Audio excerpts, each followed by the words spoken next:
together.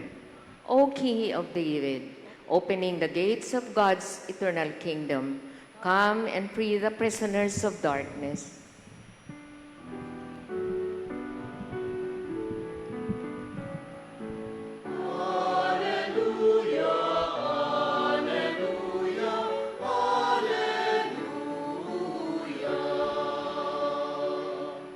The Lord be with you. And with your spirit. Reading from the Holy Gospel according to Luke. Glory to you, O Lord. In the 6th month, the angel Gabriel was sent from God to a town of Galilee called Nazareth, to a virgin betrothed to a man named Joseph of the house of David, and the virgin's name was Mary. And coming to her, he said, "Hail, full of grace, the Lord is with you." But she was greatly troubled at what was said and pondered what sort of greeting this might be. Then the angel said to her, "Do not be afraid, Mary, for you have found favor with God. Behold, you will conceive in your womb and bear a son, and you shall name him Jesus. He will be great and will be called Son of the Most High, and the Lord God will give him the throne of David his father. And he will rule over the house of Jacob forever, and of his kingdom there will be no end." But Mary said to the angel, "How can this be, since I have no relations with a man?" And the angel said to her in reply, "The Holy Spirit will come upon you, and the power of the Most High will overshadow you. Therefore, the child to be born will be called Holy, the Son of God. And behold, Elizabeth, your relative, has also conceived a son in her old age, and this is the 6th month for her who was called barren. For nothing will be impossible for God." Mary said, "Behold, I am the handmaid of the Lord. May it be done to me according to your word." Then the angel departed from her. My dear friends, the Gospel of the Lord. Praise to you, Lord Jesus Christ. Good afternoon, sisters and brothers in Christ. Good afternoon, Father. Peace and blessings. The Advent season is a season of waiting. We wait for the birth of the Lord. We wait for the coming of the Lord. And with such grace-filled coming, the grace of healing, wholeness, and new beginnings. Panibagong simula, panibagong pag-asa, panibagong pananaw sa buhay. Ngunit kahit hindi ho Adbyento, tayo po ay naghihintay, hindi ba? Life is a long season of waiting. Life in itself is a long season of Advent. Naghihintay tayo sa tao, naghihintay tayo sa pagkakataon, naghihintay po tayo sa katuparan ng ating mga pangarap, panalangin.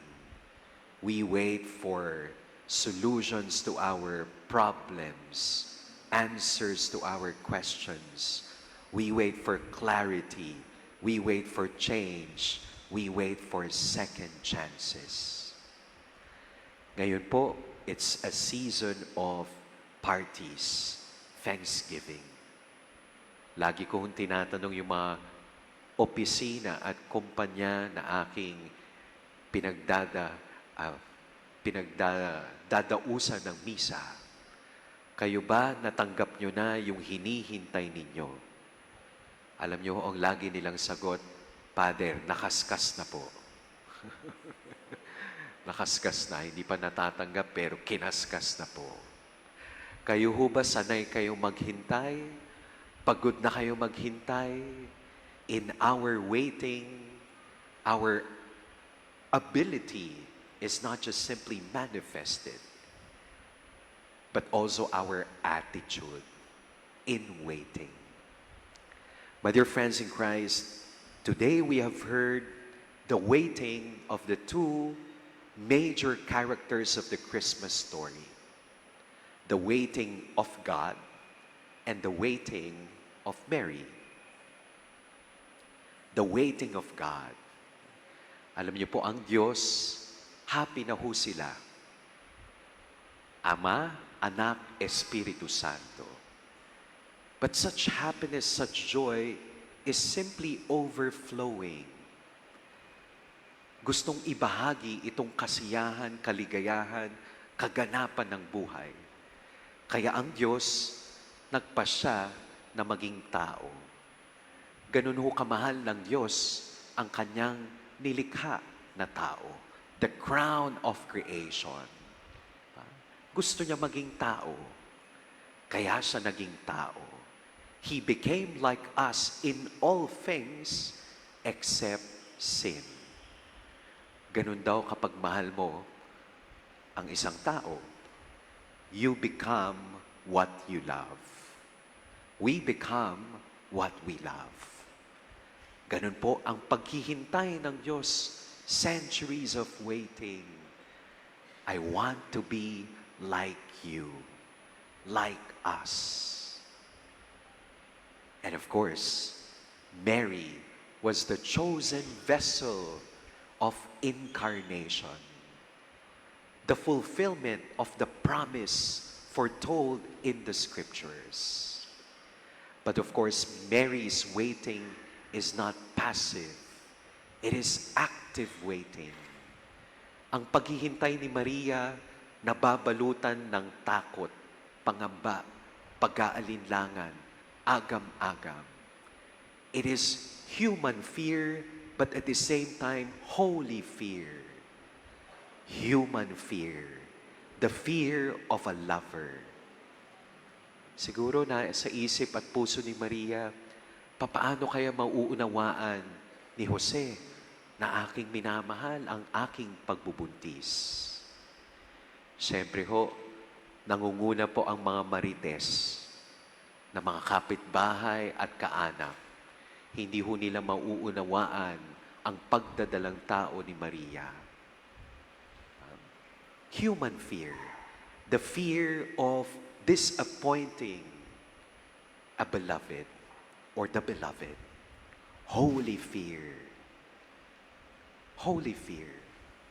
Makakayanan ko bang dalhin sa aking sinapupunan mismo ang anak ng Diyos? The experience of God which is mysterium tremendum et fascinans. Fascinating, but also frightening.